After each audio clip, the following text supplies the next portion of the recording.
European Commission, EC President, von der Leyen on Tuesday visited Turkey President Recep Erdogan and discussed additional €1 billion for the settlement of Syria refugees in Turkey days after Israeli forces patrolled inside a recently seized demilitarized zone along the border with Syria as Tel Aviv announced plans to double the number of Israelis living in the part of the Golan Heights Israel captured from Syria in 1967, with reports of hostilities between US-backed Kurdish group and Turkey-backed Islamist group in recent days in Kurdish towns, which United Nations Special Envoy for Syria, Geir Pedersen, said on Tuesday there have been conflicts in Syria in last 2 weeks, and the conflicts among the rebels, if left uncontrolled, may be catastrophic. European Commission, in a news release on Tuesday, reported that the Commission President visited Turkey and discussed additional €1 billion for 2024 to support Turkey's efforts to host Syria refugees. The news release reads in details thus: "Thank you, President Erdogan, for your warm welcome to Ankara today. Let me start with our discussion on Syria. The collapse of the Assad regime offers new hope to the Syrian people, but it equally comes with risks. The situation on the ground remains extremely volatile, so we are closely monitoring the developments. The Syrian people deserve a peaceful transition, one that preserves their country's territorial integrity and sovereignty, one that upholds state institutions, and one that reflects the aspirations of the Syrian people in all their diversity. So, it means that national unity must be respected, and minorities must be protected. This is aligned with the principles agreed by the foreign ministers meeting in Aqaba. Europe is ready to do its part to support Syria at this critical juncture. Allow me to mention some points where the European Union will be active right away. Our top diplomat returns to Damascus. We already have a European presence in Damascus through our humanitarian teams. Indeed, we have always maintained our presence in Syria to support those in need while respecting the principles of no contact, no cooperation, no funding to the Assad regime. But now we have to step up and continue our direct engagement with HTS and other factions. We will enhance our engagement in early recovery, including basic services like electricity and water, and infrastructure. We have increased our humanitarian aid to more than €160 million for this year alone. And we have launched a humanitarian air bridge, and the first goods are expected to arrive this week. Europe is already Syria's biggest donor. Since 2011, our annual Syria conferences have mobilized over €33 billion. We must continue this support, with a new focus on reconstruction. This will be a step-by-step approach. And we would need to start a discussion on sanctions relief. But this can only happen if real progress on a peaceful transition is seen on the ground. Indeed, the fall of the Assad regime gives hope to the Syrian people. The hope of returning to their homes and rebuilding their lives. It is the most natural feeling there is. However, the lack of predictability demands utmost caution. Therefore, one thing is very clear: all returns must be voluntary, safe, and dignified. We are working with UNHCR to make sure that the necessary conditions are met. President Erdogan, Turkey has an essential role to play in stabilizing the region. Together, we must also remain vigilant against terrorism. The risk of a Daesh resurgence, particularly in eastern Syria, is real. We cannot let this happen. Turkey's legitimate security concerns must be addressed. At the same time, it is important to allow all Syrians, including all minorities, to be safe. Today, we also discussed the relationship between Turkey and the European Union. Our relationship is as rich as it is complex. But one thing is clear: it is moving forward. For good reasons. One of my first travels at the beginning of my second mandate brings me here to Ankara. Our economic relationship is stronger than ever. The numbers speak for themselves. Trade between us hit a record high of €206 billion last year. The European Union is Turkey's largest trade and investment partner. Our intention is to strengthen this further. We launched a new high-level dialogue on trade last June, and we will now start a high-level dialogue on the economy, and we are also exploring opportunities for renewed engagement with the European Investment Bank in Turkey. I also look forward to resuming discussions on a modernized customs union. We both have a lot to gain here. However, as we discussed, progress will require stronger efforts. Specifically, we need to address a number of trade barriers. I asked my Commissioner Maros Sefcovic to work on this immediately together with you. We also discussed the need to prevent the circumvention of our sanctions against Russia.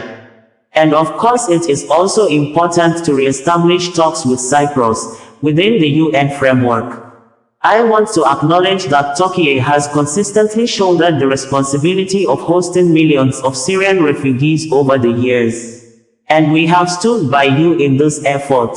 Since 2011, the EU has provided nearly 10 billion euros to support refugees and the hosting efforts of local communities. I am very pleased to announce today that an additional 1 billion euros for 2024 is on its way. This will support, among others, healthcare and education of refugees in Turkey. It will continue to contribute to migration and border management, including voluntary returns of Syrian refugees. And as things evolve on the ground, we can adapt this 1 billion euros to the new needs that might occur in Syria.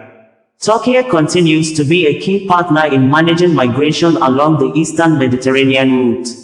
It is crucial that we work together on our shared priorities and deepen our cooperation on border management, the fight against migrant smuggling, and on visas. There is a lot of work ahead of us, and I look forward to continuing our good cooperation, both in supporting a Syrian-led and Syrian-owned political transition and in deepening the relationship between Turkey, as a candidate country, and the European Union. Together, we can achieve a lot for our people, for the region, and beyond. European Commission news release ends in quote.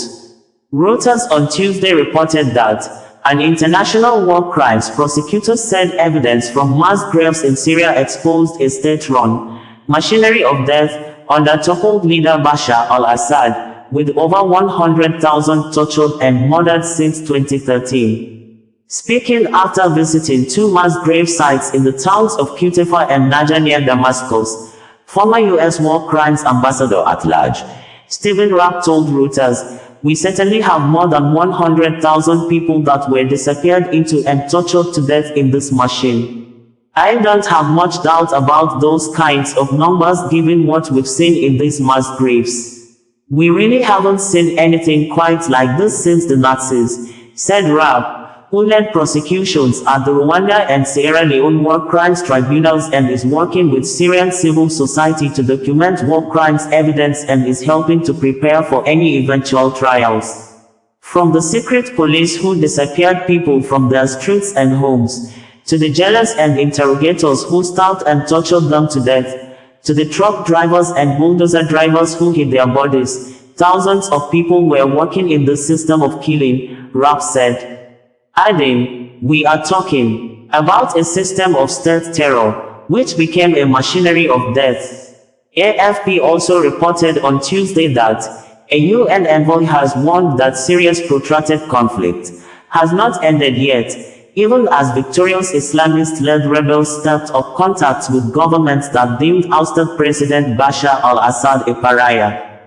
Assad fled Syria just over a week ago following a lightning offensive spearheaded by the Islamist Hayat Tahrir al-Sham, HTS, more than 13 years after his crackdown on democracy protests precipitated one of the deadliest wars of the century. However, the United Nations Special Envoy for Syria, Geir Pedersen, said on Tuesday, "There have been significant hostilities in the last 2 weeks, before a ceasefire was brokered. I am seriously concerned about reports of military escalation. Such an escalation could be catastrophic," said Pedersen, referring to fighting between the US-backed Kurdish-led Syrian Democratic Forces (SDF), and Turkish-backed groups who have captured several Kurdish towns in recent weeks. Washington later announced it had brokered an extension to the ceasefire in the flashpoint town of Manbij and was seeking a broader understanding with Ankara. The Manbij truce is extended through the end of the week, and we will, obviously, look to see that ceasefire extended as far as possible into the future, State Department spokesman Matthew Miller told reporters. That came amid fears of an assault by Turkey on the Kurdish-held border town of Kobani, also known as Al-Arab. SDF leader Mazlum Abdi proposed in a post on social media platform X the establishment of a demilitarized zone in Kobani under U.S. supervision. Washington regards the SDF as an important ally in its war against the Islamic State group in Syria, although the new Damascus authorities have made clear their opposition to continued Kurdish self-rule in the northeast. The HTS military chief said in an AFP interview on Tuesday that Kurdish-held areas of Syria will be integrated under the country's new leadership. The Kurdish people are one of the components of the Syrian people. Syria will not be divided and there will be no federal entities, said Muraf Abu Khazra, known by his nom de Gore Abu Hassan al-Hamawi. Abu Khazra also called on the international community to find a solution to repeated Israeli strikes on military targets and its incursion into the UN-patrolled buffer zone on the Golan Heights. Israel has carried out hundreds of strikes on Syrian military assets since Assad's overthrow in what it says is a bid to prevent them falling into hostile hands. Israeli troops also occupied strategic positions in a UN-patrolled buffer zone in a move UN Chief Antonio Guterres described as a breach of the 1974 armistice. Israeli Defense Minister Israel Katz said Prime Minister Benjamin Netanyahu held a security briefing on Tuesday on Mountain Hermon, Syria's highest peak, one of the areas of the buffer zone that Israel seized this month. Netanyahu visited outposts at the summit of Mountain Hermon for the first time since they were seized by the military, Katz's office said. AFP report ends in quote. Bringing you the news in a more digital way.